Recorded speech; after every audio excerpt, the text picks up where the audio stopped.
trouxe a sua Bíblia, abra lá em Marcos 5, 22. Marcos, capítulo 5, verso 22. Pai, nós te louvamos, nós bendizemos o seu nome, nós damos graças, Pai, porque o Senhor tem feito coisas grandes nesse lugar, Pai. Nós queremos que o Senhor faça coisas ainda maiores, meu Deus. E nós queremos abrir o nosso coração, Pai, para aquilo que o Senhor vai falar com cada um de nós nessa noite. Nós queremos não ser meros ouvintes, mas praticantes, Pai, de tudo aquilo que o Senhor tem para falar aos nossos corações nessa noite de hoje. É o que nós pedimos e agradecemos em nome de Jesus. Eu vou ler a partir do 22, é meio longa a leitura, mas vocês vão entender por quê, até o 42.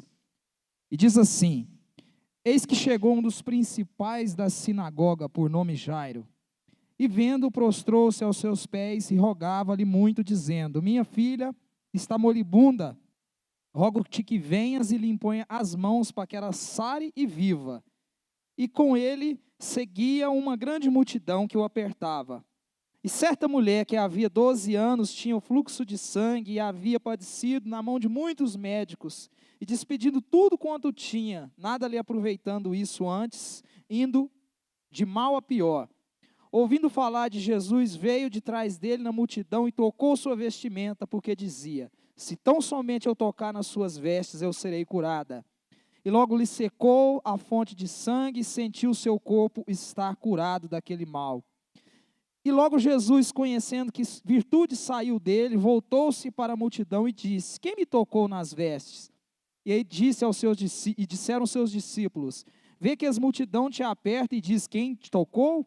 E ele olhava ao redor para ver quem o fizera. Então a mulher, que não sabia o que tinha acontecido, tremendo, aproximou-se e prostou-se diante dele e disse toda a verdade.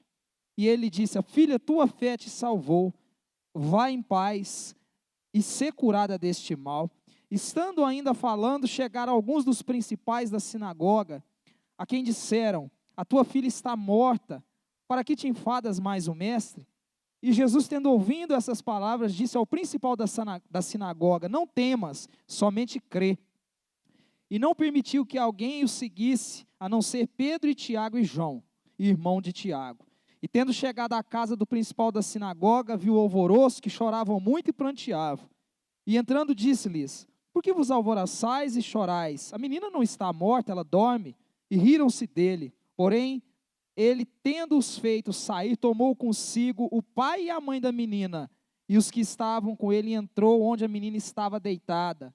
Tomando a menina pela mão, disse: Talita cumi, que traduzido é: menina, eu te digo, levanta-te. E logo a menina se levantou e andava, pois já tinha 12 anos, e assombraram-se com grande espanto. Somente até aí. É curioso notar que nessa história nós podemos tirar alguns princípios para a nossa vida, de por que as coisas não estão funcionando, porque as coisas não estão chegando, porque as coisas não estão se resolvendo da maneira que deveria se resolver nas nossas vidas. Nós devemos ter a convicção e a consciência de que existe algo errado na nossa vida, e esse algo errado não é solucionado, a culpa não é de Deus, a culpa é nossa. Nós precisamos entender esse princípio. Muitas pessoas às vezes atribuem a Deus a culpa de uma doença, a culpa de uma separação, a culpa de uma inimizade, a culpa de uma falta de perdão, a culpa de um término de um relacionamento. Fala assim: é porque Deus quis, é porque foi da vontade de Deus. Tem muita gente terminando os casamentos. Hoje nós temos vários jovens aqui, uns que estão de par, outros que estão sem par, mas logo terão o seu próprio par. O meu par está lá no fundo, lá, a bispa até sem o par dela, mas ele está lá na casa dele. Então, a gente sabe que nós temos responsabilidade. Naquilo que nós fazemos, nós temos responsabilidade. E essa passagem nos ensina alguns princípios para que as coisas possam fluir bem na nossa vida. Nós temos que arcar com as nossas responsabilidades. E o primeiro princípio que eu gostaria de destacar é que nós precisamos reconhecer quem é Jesus na nossa vida. Quem é Jesus para você? Jesus é apenas um conhecido? Jesus é apenas alguém que você ouviu falar? Jesus É até um chegado, alguém que participa de alguma coisa que você faz, que você anda fazendo? Ou Jesus é um amigo íntimo seu? Tem sido um amigo íntimo seu? Você tem colocado ele antes de todas as coisas? Você sabia que às vezes a gente coloca Jesus depois da esposa da gente? Às vezes a gente coloca Jesus depois do esposo, às vezes depois dos filhos. Você sabia que num relacionamento isso não é bacana? Nós precisamos ter um relacionamento com Deus onde Ele é o primeiro lugar nas nossas vidas. E o curioso nessa história é que Jairo, que era um dos principais da sinagoga, tinha dificuldade, porque era um religioso da época. E às vezes nós nos tornamos religiosos ao estar aqui na igreja. Às vezes nós estamos aqui dentro, às vezes nós nos tornamos ativistas, às vezes nós participamos de várias coisas, às vezes nós estamos aqui no culto de jovens, às vezes filmando, às vezes no som, às vezes tocando, às vezes ministrando, mas a gente não passa de um ativista. E nós precisamos aprender que Deus não quer ativistas e Deus quer pessoas que têm um relacionamento profundo com Ele. Pessoas que reconhecem quem é Ele e qual é a importância dele na sua vida. E Jairo reconheceu, né? Quando a gente viu aqui no primeiro verso, no 22, fala que Jairo, a primeira coisa que ele fez, porque ele era um religioso, e às vezes os religiosos têm essa tendência de não dar crédito para aquilo que Deus faz na vida deles, eles não conseguem enxergar as pequenas coisas, e os fariseus eram assim, né? Eles viviam questionando Jesus, mas Jairo ouviu falar das coisas que Jesus andava fazendo, e a hora que a porca torceu o rabo, ele foi procurar quem podia resolver o problema. E às vezes nós estamos como Jairo, às vezes nós buscamos Jesus só na hora que interessa, na hora que a gente precisa resolver um problema, né? Mas mesmo assim Ele nos ama, mesmo assim Ele tem cuidado de nós. Mas nós precisamos reconhecer qual é a importância e quem é Ele nas nossas vidas. O segundo princípio que eu gostaria de destacar é que nós precisamos pedir que Jesus faça algo sim por nós, mas nós precisamos pedir da maneira certa. Às vezes as coisas não estão funcionando na sua vida porque você está pedindo errado. A Bíblia fala assim, ó, pedi e dá-se-vos-á. Mas vocês pedem e não recebem porque não sabem pedir. E quando pede, pede por seu próprio deleite. É interessante isso, né? Deus não é um Deus egoísta. E às vezes nós somos egoístas. Eu olhando para dentro de mim mesmo, eu me questiono e eu falo, eu preciso melhorar muito, porque o egoísmo é algo que faz parte do DNA caído do ser humano. Nós temos a tendência ao egoísmo. Nós temos a tendência a pensar em nós em primeiro lugar e o resto que se lasque. Infelizmente, a maioria de nós é assim. Aqueles que já alcançaram o altruísmo, que é o contrário do egoísmo, você está num caminho bacana, você está adiantado. Eu preciso melhorar, confesso aos irmãos, preciso melhorar. E a Bíblia diz que Jairo foi pedir, não foi por causa dele, foi por causa da filha dele. Tá certo, a gente ama, a gente cuida dos filhos, mas o amor que Deus coloca no nosso coração pelos nossos filhos faz com que nós pensemos na próxima geração. Imagina, a filha de Jairo estava passando mal e ele pensou na próxima geração, que ele poderia ficar sem geração. Pensou nos descendentes dele. Nós precisamos ter esse entendimento de que nós não podemos ser egoístas, de que nós precisamos pensar nos nossos irmãos. Mas isso é algo que nos confronta e é algo que não é fácil de praticar. Não adianta te falar que isso é fácil de fazer, que não é fácil, irmãos. Nós o tempo todo estamos sendo testados, provados para ser aprovados por Deus. O tempo todo, né? Então, às vezes a gente vem na igreja e o bispo tem falado muito disso nos domingos. Nós estamos falando de um novo tempo nos domingos. E eu creio que Deus tem um novo tempo para nós mesmos, né? Mas o bispo ministrou no domingo a respeito da questão da unidade. E andar em unidade significa abrir mão do nosso egoísmo. Às vezes eu olho para mim e falo, meu Deus, eu preciso deixar de ser egoísta, né? Eu preciso deixar o meu eu morrer. Nós precisamos deixar os nossos eus morrer.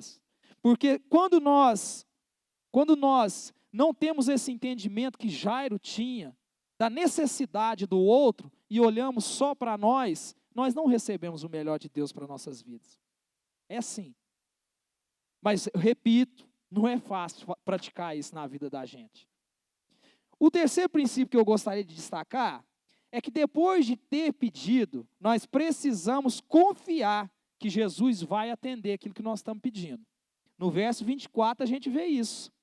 A gente vê que Jairo o seguia e uma grande multidão o apertava. E uma grande multidão, você escuta algumas vozes. Você começa a escutar algumas vozes. No meio da multidão você começa a escutar a voz de tudo quanto é tipo, né? Você começa a escutar gente desanimado, você começa a escutar gente incrédulo, você começa, às vezes, a falar dos seus projetos para uma pessoa que, às vezes, tem inveja de você, e aquela pessoa vai te puxar para baixo. E nós precisamos estar atentos nessas coisas, né? Porque quando nós andamos com pessoas incrédulas, quando nós comungamos com pessoas invejosas, nós deixamos de ter fé, nós deixamos de crer.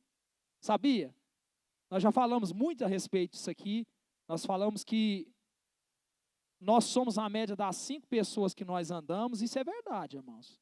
Você pode crer que é verdade. Se você anda com um murmurador, você vai começar a murmurar. Se você andar com uma pessoa que não tem fé, você vai começar a duvidar. E sabe que é fácil da gente começar a ouvir a multidão? Sabe por quê? Porque nós vivemos num mundo caído. Né? Lá no seu trabalho, lá na sua escola, na faculdade, você só vai encontrar incredulidade. Você só vai encontrar oposição às coisas de Deus. Não adianta pensar que é o contrário. Quando Jesus fala assim, ó, vós sois luz do mundo e sal da terra, luz é para iluminar o quê? As trevas. Então, se Jesus me colocou lá na Hipertec, eu sou luz lá dentro da Hipertec. Se Jesus colocou o Arthur lá na obra, se Jesus colocou o Mateus, a Milena no trabalho, lá na faculdade, na escola, a Sueli, todo mundo que está aqui no lugar onde Deus colocou, é para você ser luz. Só que ser luz dá trabalho, não é fácil. Ser luz cansa, ser luz às vezes, muitas das vezes, pesado, é quente, esquenta às vezes ser luz, sabe? O clima esquenta, às vezes esquenta. Porque pessoas vêm falar de algo com você e você tem que levar a luz para ela e as trevas dá trabalho, ela resiste. Ela não sai fácil não, irmãos. E você é sal. Imagina você, meu pai me ensinou essa medida, que meu pai gostava muito de assar carne. Cada quilo de carne é uma colherzinha de sal, uma colherzinha dessa de sopa, uma colher de sal para 1 quilo de carne. Olha para você ver que tanto de carne que um pouquinho de sal salga. 10 quilos, 10 colherzinhas de sal salgou, entendeu? Mas nós salgarmos o lugar onde a gente está, fazer diferença, não é fácil. É muito mais fácil você ser influenciado pela multidão do que você influenciar a multidão. É muito mais fácil. Sabe por quê? Porque para você conseguir influenciar as pessoas que estão ao seu redor, você tem que pagar um preço da santificação, você tem que buscar. Porque sem santidade, foi falado aqui no domingo, o bispo falou assim, ó, na quarta ele falou de novo, e eu estou falando no sábado, sabe por quê? Porque é o Espírito Santo que está falando. Né? Às vezes nós olhamos para o nosso culto de jovens e falamos assim, mas nós estamos fazendo culto só para a equipe. E daí? Nós estamos precisando ser curados. Entendeu? Se não tem jovem aqui, vou falar para nós, para mim, começar por mim. Se essas cadeiras não estão cheias de jovem aqui, é porque nós estamos doentes. Nós precisamos primeiro ser curados, para depois nós transmitir cura na vida das pessoas. Então, nós precisamos pagar um preço. Sem santificação, sem santidade, ninguém verá o Senhor. Não precisa pensar que vai ver. Mas ver como? Aí você me pergunta, ver como? Ver a glória. Eu tenho desejo de ver a glória se manifestar. Entendeu? Eu tenho desejo de ver essa igreja cheia de jovens, mas não é cheia de jovens aqui para fazer número, não, não. É cheia de jovens, cheio do Espírito Santo. É cheio de jovens, assim como nós aqui, ó, tá buscando a transformação de vida. Nós estamos precisando de ser curados? Estamos. Nós estamos em reforma? Estamos. Mas nós não vamos desistir de ser reformados, não. Eu não vou, não. Eu não sei você, mas eu e a minha casa, eu vou servir o Senhor até o final da vida. Eu não sei você, eu vou. E isso é um processo. E às vezes no meio desse processo a gente começa a ficar frustrado, porque os resultados demoram.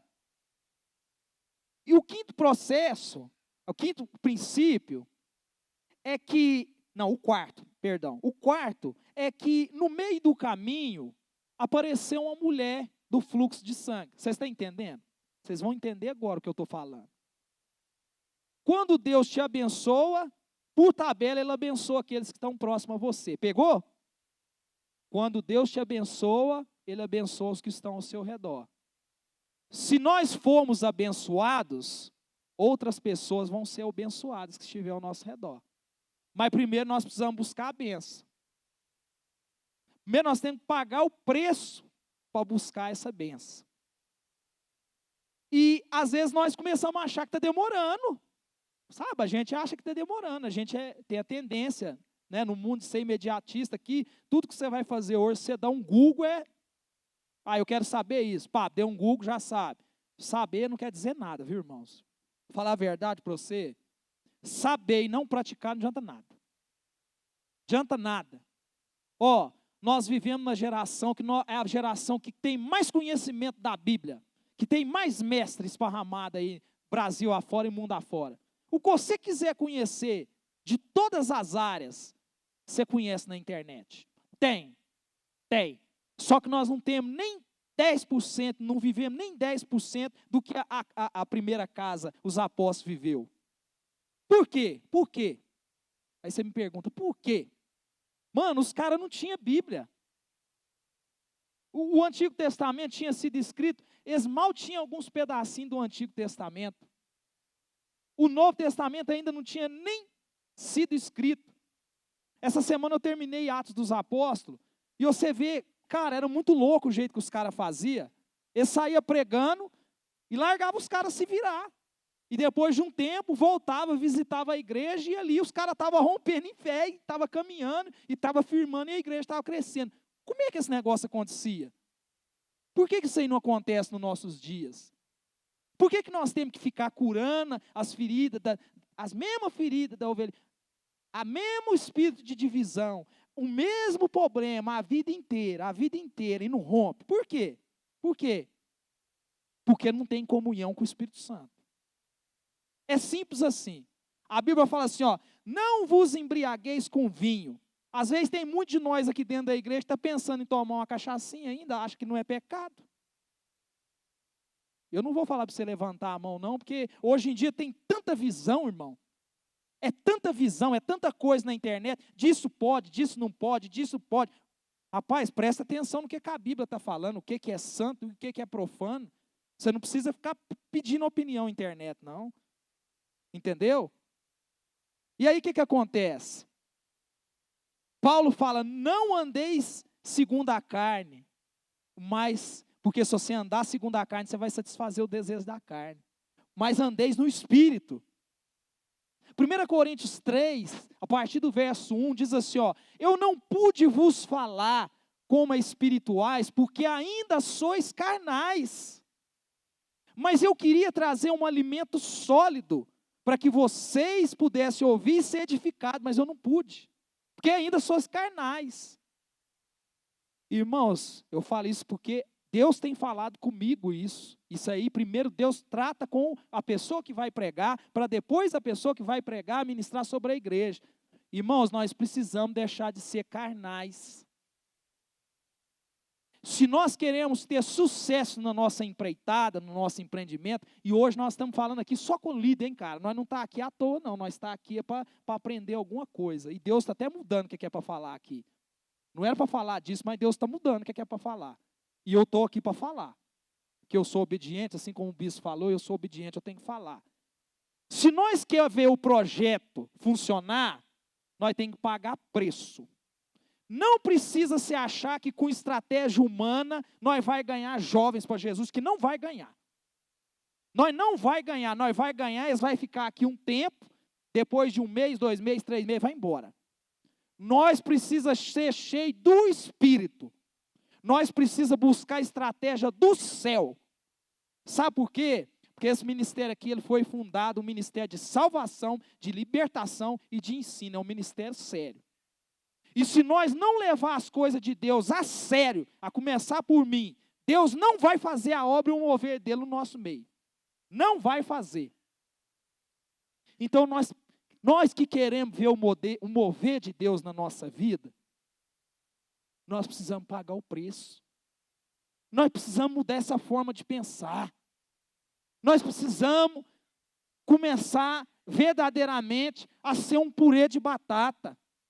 O pastor Eibe fala disso, de purê de batata. Mas fazer purê de batata dá trabalho. Sabe por que dá trabalho? Porque muitas das vezes nós temos que pôr para fora aquilo que está aqui dentro, contaminando a gente, sabe? Às vezes a gente tem a tendência de ficar escondendo. E nós precisamos pôr para fora, nós precisamos conversar, nós precisamos nos amar. Você sabia que conversar, às vezes tem até uma faísca, a Bíblia fala assim, ó, assim como o ferro amola o ferro, o irmão amola o outro. Às vezes a gente precisa ser amolado. Às vezes a gente precisa ser edificado. Às vezes a gente precisa ser transformado, sabe? Só que a gente tem que parar de ser menino na fé. A gente precisa ter um amor semelhante ao amor de Jesus, que encobre as falhas um dos outros, e que sabe conviver com as falhas um dos outros, e que ora uns pelos outros, que fica brabo sim, às vezes, um com o outro, faz parte, irmãos. Você nunca ficou brabo com a Milena na sua casa, não, Davinho? Eu também já fiquei com a Cristina. Faz parte, irmãos. Às vezes a gente tem um arranca-rabo, faz parte. Nós somos filhos da mesma família. Entendeu? Nós somos da família de Deus, nós somos irmãos. Não deveria ter contenda no nosso meio, mas tem. Mas vamos resolver, pelo amor de Deus. Vamos andar em unidade. Vamos parar de deixar o diabo entrar no nosso meio. O diabo tem entrado no meio da igreja, do povo de Deus, sabia? Colocando divisão no povo de Deus, sabia? E um dos principais motivos que o diabo faz e entra no povo de Deus, chama inveja. Cada um se guardasse a sua posição, se ficasse firme e se ajudasse um ao outro, nós não teríamos motivo para discutir. E às vezes nós, a começar por mim, tomamos posições equivocadas. Essa semana o Arthur, o parceiro, falou comigo, falou, eu tive uma visão com você. Você está correndo mais do que um carro. E eu estava orando a Deus e estava falando com Deus e falei, Deus, eu estou cansado, eu estou vivendo uma situação, eu estou meio cansado, estou precisando de umas férias. E Deus falou comigo, você está correndo mais do que um carro. Você está se cobrando demais. Para com isso. Faça o que Deus colocou na sua mão com excelência. Não fique inventando moda, não. Mas faça com excelência o que Deus te chamou para fazer. E para de arrumar coisa a mais para você ficar cheio e desistir da caminhada. Você sabia que Deus está mudando tudo aqui, gente? Não era isso que era para falar. Está mudando tudo. Sabe quando você começa a desanimar? Quem aqui já pensou em desistir? Seja sincero. Em nome de Jesus, seja sincero. Está todo mundo sincero. Glória a Deus pela sinceridade. Oh, aleluia. Todo mundo já pensou em desistir, cara. Mas Pedro fala assim, para onde eu irei? Quem mais tem palavra de vida eterna? Ninguém. Ninguém. Agora o único exército que mete bala na cabeça do soldado ferido é a igreja. Você já viu falar disso? O soldado que dá tiro de 12 na cabeça do soldado ferido é a igreja. Nós precisamos amar mais, irmãos. Eu falo isso porque Deus tem me cobrado. Um dia eu perguntei para Deus, Senhor, como é que é o meu amor comparado com o seu? E Deus falou comigo, o seu amor é aleivoso. Eu falei, o que é isso? Que palavra doida é essa? Aleivoso. Fui perguntar, fui no dicionário. É falso, é enganoso. Eu falei, meu Deus, não é possível. Eu fiquei contrariado com Deus. Eu falei assim, está repreendido em nome de Jesus. O meu amor é verdadeiro. E fiquei brabo, danei com Deus. Falei para a Cristina, falei assim, meu bem, esse negócio veio de Deus? Ela falou, veio. Eu falei, não é possível. Perguntei para um pastor, amigo meu, pastor Edmilson, ele que me ganhou para Jesus. Eu respeito aquele homem, amo a vida daquele homem. Falei, pastor Edmilson, isso é de Deus? Ele falou, é claro. Eu falei, não, aí eu comecei a chorar, não, né? Fiquei contrariado. Mas o seu amor não é enganoso? Não, o meu é. O meu amor é enganoso. Eu não amo igual Jesus, não. Eu não amo Tavinho igual Jesus ama, não. Eu preciso amar, mas não amo, eu tenho que ser sincero. Jesus olha para o Tavinho com o olho muito diferente do que eu olho. Porque o meu olho traz julgamento, tem hora para o meu irmão. O meu olho condena o meu irmão. O meu olho às vezes não perdoa o meu irmão. O meu olho é amargurado contra o meu irmão. É assim ou não é? Quem aqui de nós já não teve amargura um do outro? Eu já tive. Então nós precisamos ser curados desse negócio. Já mudou tudo já, né? Já até esqueci aquele negócio ali, que já atrapalhou, foi tudo. Nós precisamos de cura, irmãos. Nós precisamos ser sarados. Nós precisamos nos humilhar na presença de Deus. Jairo se humilhou lá na presença de Deus. Jairo pediu do jeito certo para Deus. Jairo, ele tirou os incrédulos. Afastou da presença dos incrédulos. Tira os incrédulos da sua vida, irmão. Para de andar com gente incrédulo. Em nome de Jesus. Às vezes nós temos aqui uma equipe tão maravilhosa, tão boa, e ao invés de aconselhar um com os outros aqui, orar um com os outros aqui, vai tirar conselho com o amigo lá do serviço. Para com isso, irmão. Para de brincadeira. O amigo do serviço lá não é para você aconselhar, não. Você tem que aconselhar com o seu irmão aqui, com o seu amigo aqui. Você tem que abrir o jogo com o seu amigo aqui, com o seu irmão aqui, ó. Falou, cara, eu não estou bem com você, não. Faz parte. Viva a vida emburrada, irmão. Me dá uma preguiça de crente emburrado. Tem gente aqui na igreja que chega aqui e está emburrado, está de cara feia. Você cumprimenta a pessoa, está de cara feia. Você conversa, está de cara feia. Você ri para a pessoa, está de cara feia. Oh, para com isso, você não serve a Jesus, não? Nós servos a Jesus, nós temos que ser alegre, cara. E isso contagia. Às vezes tem uma pessoa com cara feia, você fala assim, o que foi, irmão? O que eu posso fazer? Não foi nada, não. Você está bem? Ixi, de glória em glória. Mentira! Vão largar de ser hipócrita, vão falar a verdade. Chegar assim, ó, fulano, não estou bem. Não estou bem. O que foi? Não, aquele dia lá, ó, o bispo e a bispa me ensinou algo precioso. Falou assim, Carlos, um dia eu conversando com o bispo discipular, ele falou assim, eu procuro amigo sincero. Eu falei, o que é um amigo sincero? O amigo sincero é o que fala na sua cara. Ele não fala nas suas costas. Ó, não gosto dessa atitude que você está fazendo, cara. Cara, você é egoísta, você é chato, mas fala na cara. Para de ficar fazendo fofoca nas costas do cara. Abre o coração, ajeita, conversa, ora, chora, pede perdão, acabou o problema. É assim, irmãos. Tem hora que a gente vem aqui na igreja, parece que nós é estranho com o outro. Passa 5, 6 cultos, às vezes você nem dá um tchau, nem dá um oi, não dá um abraço. Ó, para com isso, cara. Ah, o fulano me viu hoje, eu também não vou cumprimentar ele. Ah, o fulano me chamou para o churrasco, eu não vou chamar ele. Para com isso, cara, larga de bobagem. 1 Coríntios 3, larga de ser carnal e seja espiritual.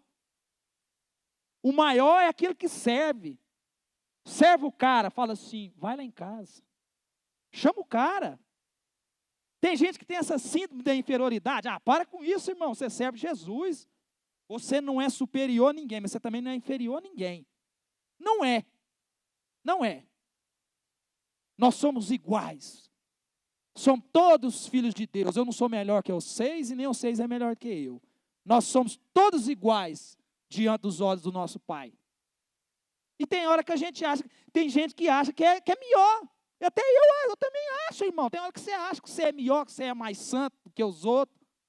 E aí Deus fala para mim, já falou muitas vezes, não é pelo que você faz. O que você faz não passa de imundícia, trapo de imundícia. É pelo que eu fiz. Ele pisa em mim. Tem que pisar mesmo, sabe por quê? Porque senão você começa a se orgulhar e achar que você é alguma coisa. E você não é, eu não sou. Quem é Ele? A Ele seja dada a glória, a honra, o louvor. Eu não sou digno nem de estar aqui nesse altar, nem de pregar, mas porque Ele morreu por mim, eu estou aqui pregando para vocês nessa noite de hoje. Não é por causa da minha capacitação. Quem me capacitou foi Ele, eu não sabia nada. Quem me ensinou foi o Espírito Santo. Quem te ensina é o Espírito Santo. Não é a teologia da internet que te ensina, não. Teologia não ganha uma alma para Jesus. Teologia é bom, é uma ferramenta. Te edifica, edifica, mas não ganha uma alma para Jesus. Sabe o que ganha alma para Jesus? O Espírito Santo em mim, Cristo em mim. Aí quando a pessoa vê Cristo em mim, ele resplandecer em mim, eu ganho a alma para Jesus. É o Espírito Santo que está em mim que ganha a alma para Jesus. Não é os meus argumentos, não. O seu argumento é fraco. O meu argumento é fraco. Mas o Espírito que vive dentro de você e dentro de mim é forte. Mas nós temos que aprender a ativar esse negócio. Temos que parar de querer achar que é nós. Não é nós. Não é a nossa estratégia. Não é. Não é a minha voz. Não é. Não é a guitarra, o solo lindo do Mateus. Não é. Não é a tocada do Arthur. Não é a bateria. Não é a voz da bispa. Não é as cartinhas que às vezes a gente escreve e acha que é. Não é os recadinhos. Não. Isso aí ajuda, conduz. Mas quem faz é o Espírito Santo. É Ele que faz. Não se vangloria de nada, não. Não acha que é você. Não é porque eu fiz, é porque precisa de mim. Não. A Bíblia fala assim, ó. Eu posso levantar descendência para Abraão até das pedras. Até das pedras eu faço as pedras me louvar. Então não é por causa de você, não é por causa de mim, é por causa dele. É por ele e é para ele todas as coisas. E nós temos que buscar ter essa comunhão com ele, senão nós vamos ficar rodando igual barata tonta. E nós não vai sair do lugar. Se nós não colocarmos o Senhor no lugar em que ele deve estar, nós não vamos sair do lugar. Nós não vamos romper. E Jesus tem sempre a palavra certa na hora certa. A menina estava deitada, tinha morrido. A primeira coisa que Jesus faz é o seguinte: tira os incrédulos. Pelo amor de Deus. Irmãos, esses dias para trás, eu estou contando isso, é para edificação, tá? Não é para vanglória, não, porque às vezes as pessoas acham que a gente está contando o que a gente vive de experiência com Deus, e é vanglória. Não, não é vanglória, não, é para contar o que Deus faz. Se você quiser, Ele faz na sua vida também. É só você fazer, você sair, tirar a bunda do sofá e fazer. Eu fui no hospital esses dias para trás, orar para um doente, e nós fomos lá e oramos por alguns enfermos. Todas as pessoas que nós oramos, saiu do hospital. Estava na UTI, saiu do hospital. Um morreu, pá, morreu. Sou Sérgio. Nós oramos e me veio aquela passagem no coração, porque o Espírito Santo me trouxe, eu estou falando aqui, não foi eu, foi o Espírito Santo, porque eu não sou capaz de fazer nada, eu não tenho poder nenhum, o poder, a honra e a glória é só dele. Eu lembrei da passagem de Lázaro. Eu perguntei para a filha do Sou Sérgio, Melina, que é o mesmo nome da Mel, filha do Renato, não esqueci o nome dela. Falei, Melina, você crê que o seu pai, que ele pode sair desse coma aí, igual Lázaro saiu do túmulo? Ela falou, eu creio. Você já ouviu a história? Não, mas eu creio. Falei, então você crê, tá pronto, fechou. E eu falei, Sou Sérgio, sai desse lugar onde o senhor está em nome de Jesus. Não aconteceu nada na hora. Aí nós saímos, andando para o lado. Quando eu olhei para trás, o Sou Sérgio abriu o olhão assim, ó. Eu falei, glória a Deus, eu comecei a comemorar lá dentro do hospital, né? Glória a Deus, glória a Deus. Gente, diz que toda a família daquele homem veio e se despediu dele, ele morreu. Ele morreu. Mas o que eu quero dizer com isso? Que o poder de Deus se manifesta nas nossas vidas, se você tem sede, se você tem fome. E o que Jesus fez? Jesus tinha uma palavra certa na hora certa. Ele falou assim, Talita, eu te mando, levanta dessa cama. E hoje, Jesus fala para nós, levanta e desamarra as pernas. Em nome de Jesus, as pernas que estão atadas, seja cortada as faixas que estão atando as pernas do culto de jovens aqui, em nome de Jesus. Levanta e anda. Levanta e anda. O diabo não vai atar nossas pernas. O diabo não vai fazer nós separar. O diabo quer isso, viu, irmão? O diabo tem tentado destruir Esse ministério aqui, eu estou falando, nós só estamos falando aqui para a gente que está aqui, que é do ministério, que está aqui, não entrando do negócio. O diabo tem que tentar destruir esse negócio aqui, ó, e não é de hoje, é ou não é, bispa? Sabe por quê? Porque aqui é um lugar sério, aqui é um lugar santo, aqui é um lugar que prega as coisas de Deus de verdade. E as pessoas ficam brabas, não tem importância ficar brabo. Aqui prega de verdade e vive o que está pregando. Não é assim ou não é, bispa? Se não for assim, irmão, nem sirva a Deus, não. Se não for para você viver o que você está escutando, o que você está falando, não sirva a Deus, não. Larga desse negócio. Para de enganar você mesmo. Agora, se você quer o poder, se você quer ver as maravilhas de Deus, começa a se encher do Espírito Santo. Começa a buscar no jejum, começa a buscar na oração. As pessoas vão olhar para você e falar assim, está ficando doido. Se você não é chamado de doido, você não está sendo um bom crente. Não está sendo, vai me desculpar, mas não está sendo um bom crente. Sabe por quê? Porque a Bíblia fala o seguinte, a sabedoria de Deus é o quê? Não é possível que você está ruim de Bíblia desse jeito. A sabedoria de Deus é o quê? Aos olhos de quem? Dos homens. Você está para agradar quem? A Deus ou aos homens? Ah, não, mas o Xan está gritando demais. Eu ouvi a Camila Bastos falando isso, não tem problema. Não tem problema. Entendeu? Você está escutando a palavra, e a palavra é viva, a palavra é eficaz, a palavra produz um efeito, e eu creio que essa palavra está produzindo um efeito para o qual ela foi enviada nessa noite de hoje. E o oitavo e o último princípio, para me terminar e fechar, senão prega até amanhecer o dia, é que Jesus, ele profetiza um novo tempo, através dessa mensagem. No verso 42 diz assim, logo a menina se levantou e andava, pois já tinha 12 anos. E eles ficaram assombrados, e com grande espanto. E ele mandou que expressamente, que ninguém soubesse disso, e que lhe dessem de comer. Jesus quer nos dar de comer. Jesus quer trazer um novo tempo para cada um de nós. Jesus quer colocar uma fome dele em cada um de nós.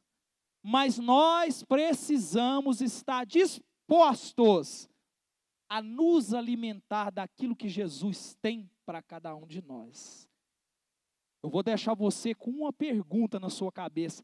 Qual tem sido a sua disposição para receber e para se alimentar das coisas de Deus? Será que você tem vindo aqui nesse lugar e tem sido apenas um religioso como o Jairão? Ou será que você verdadeiramente está crendo naquilo que Deus está falando? E não interessa quem é que fala. Se é o bispo, se é o Arthur, se é a bispa, se é a Cristina, se é a Sueli, se é o Igor. Quem for o pregador, se é eu, não interessa. Mas você está recebendo essa mensagem e está caminhando nessa mensagem. Você está caminhando nesse rema. Será que você está só recebendo logos aqui no ouvido, que é a letra? Você está só escutando e está lendo e está recebendo e não está mudando nada na sua vida? Ou será que você está andando no rema? O rema é quando você põe a palavra em movimento. Foi falado aqui no domingo. Pedrão, se é o Senhor, manda que eu vou aí ter com o Senhor. Pedro vai. É rema. É rema. É atitude. É movimento. Movimento é pôr em movimento aquilo que Deus está nos ensinando. Que nós possamos nessa noite de hoje abrir os nossos corações para aquilo que Deus quer fazer. Eu gostaria de convidar toda a equipe para a gente estar aqui na frente, aqui, né, para a gente poder